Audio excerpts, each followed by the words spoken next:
Bonjour, nous sommes le mercredi 14 août 2019 et je vous propose la situation des cultures de cette semaine. Cette semaine, nous allons faire un point complet sur le colza puisque nous arrivons au début de la période optimale pour les semis.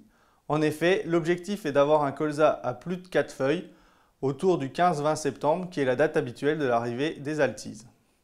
Il vaut donc mieux semer tôt, avoir un gros colza, quitte à faire un régulateur, que d'avoir un colza chétif qui va végéter tout au long de l'année, qui va subir les attaques d'insectes et qui à la fin, comme on l'a vu cette année, entraînera des rendements faibles.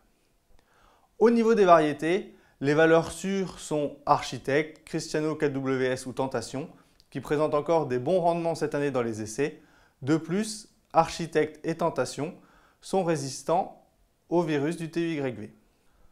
En ce qui concerne les nouveautés, la variété ES4J est la première en rendement dans nos essais depuis 2 ans.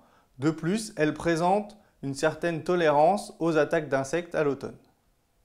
On peut également essayer LG Amplitude, qui présente un bon potentiel de rendement, qui en plus est TUYV, tout comme Feliciano KWS, qui est un peu en dessous en rendement, mais qui est quand même un très bon potentiel.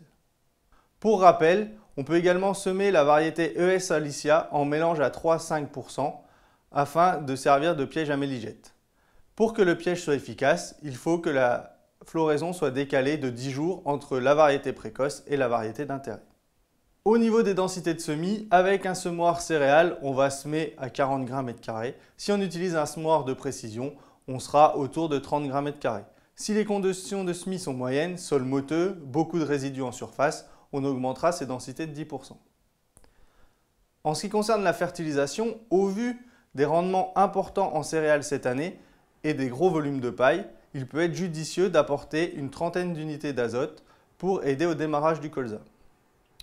Le phosphore est également très important pour le colza à son démarrage jusqu'à 5-6 feuilles.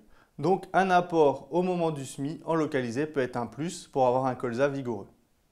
En ce qui concerne le désherbage, dans les situations avec une faible pression adventice et un colza bien assolé qui revient tous les 5-6 ans, le désherbage peut se réaliser avec un passage de Noval à 1,2 litre, 1,5 litre en post-semis prélevé, avec un retour 10 jours plus tard à 1 litre. Dans les situations à grosse pression adventice, notamment dicotes comme la matricaire, le géranium ou le coquelicot, on peut réaliser un passage de Colzor Trio à 3,5 litres en post-semis prélevé. Attention toutefois, si on est sur des sols secs, l'efficacité du Colzor Trio est quand même aléatoire. De plus, si on a de fortes précipitations qui suivent le désherbage, on peut observer des décolorations des feuilles du colza à cause de la chlomazone.